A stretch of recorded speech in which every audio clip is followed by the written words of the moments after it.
All right, we're back at the 2015 NSCA National Conference in Orlando, Florida. We have an opportunity now to follow up the conversation we just had with Coach Gail Hatch with actually one of his proteges, Matt Bruce.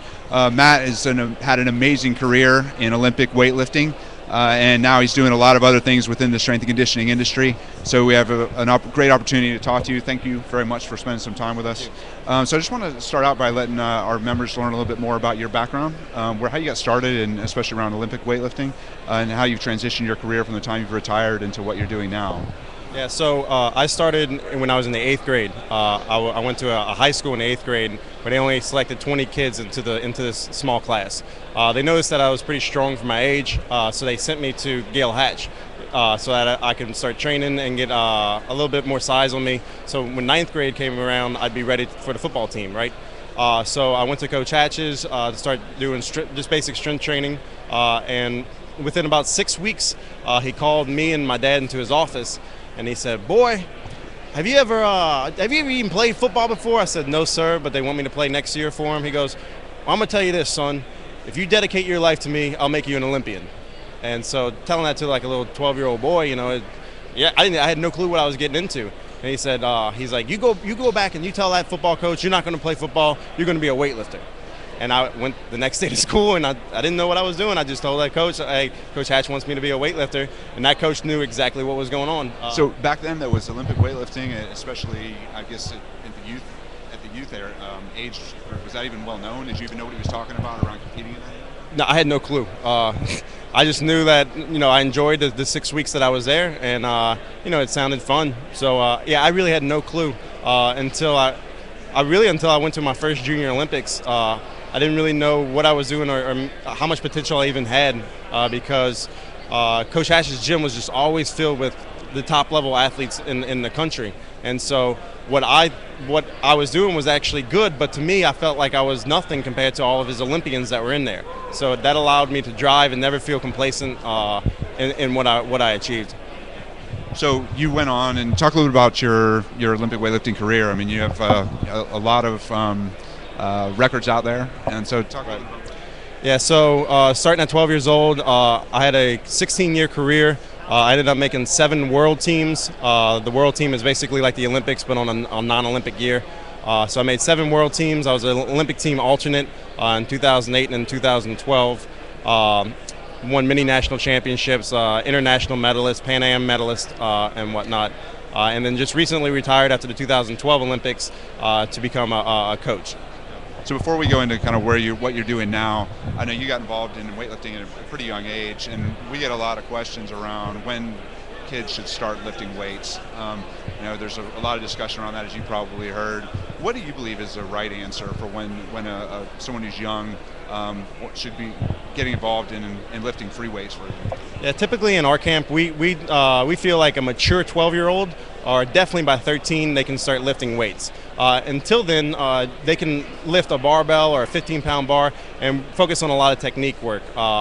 But usually like 9, 10, 11 years old, we try to focus on a lot of body weight kind of things like push-ups, pull-ups, body weight squats, working on the correct positions and whatnot. And usually at about 12 is when we'll allow the load to start coming onto them. But even at 12 and 13 years old, we limit maxes. We hardly ever max. I didn't take a single max in my until I was about 16 or 17 years old.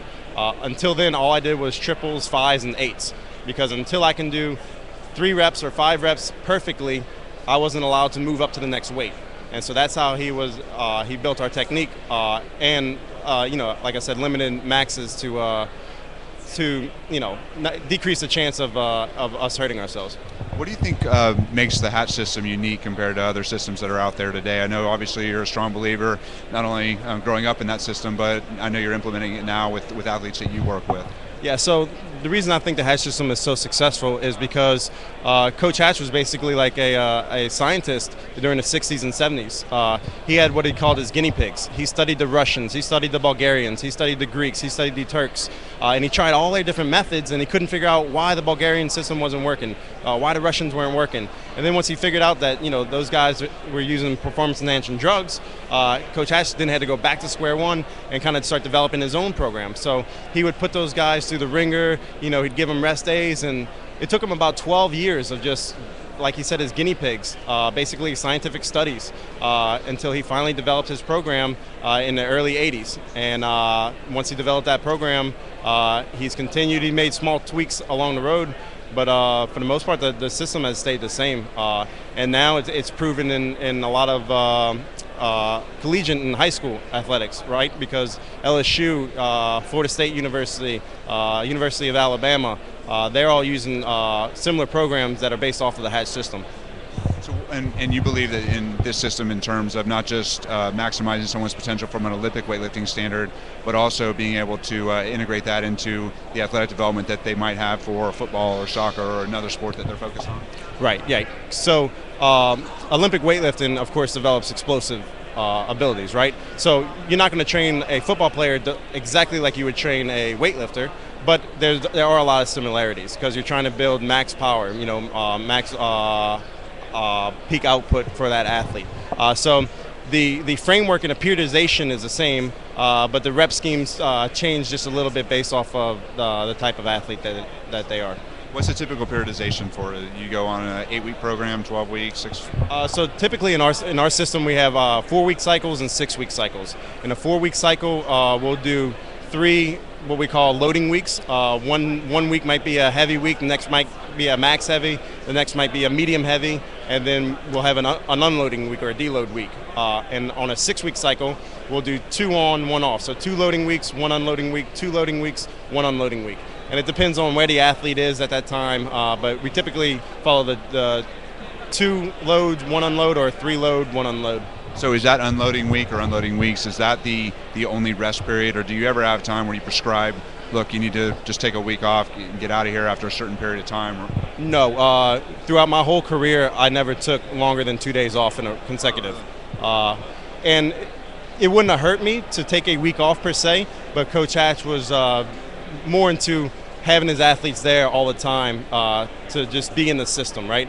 So it's more of a mentality thing why we would train every day to keep us involved with the sport and not really give us weeks off. I wouldn't say we would be opposed to it, but we were just trying to keep the, some of the relative intensity there. Right. Yeah. So what's the difference between a load week and an unload week from an intensity?